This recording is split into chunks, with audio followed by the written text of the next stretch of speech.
నెల్లూరు పట్టణం మూలపేటలో వేంచేసియున్న శ్రీ రుక్మిణి సత్యభామ సమేత వేణుగోపాల స్వామివారి దేవస్థానంలో 2025 మార్చి 16వ తేదీ ఆదివారం సాయంత్రం 7 గంటలకు శ్రీ వేణుగోపాల స్వామి దేవస్థానం వెనుక భాగంలో ఉన్న కోనేరులో శ్రీ వేదగిరి లక్ష్మీ నరసింహ స్వామివారు మరియు శ్రీ వేణుగోపాల స్వామివార్లకు తెప్పోత్సవం అత్యంత వైభవోపేతంగా జరుగును.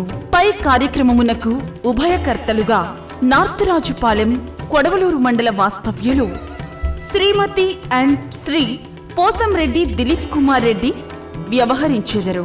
కావున భక్తులెల్లరూ తెప్పోత్సవంలో పాల్గొని స్వామివార్లను దర్శించి స్వామివారి కృపా కటాక్షములు పొంది తరించవలసిందిగా కోరుతున్నాము. ఇట్లు చైర్మన్, వ్యవస్థాపక ధర్మకర్తల మండలి మరియు కార్యనిర్వహణాధికారి.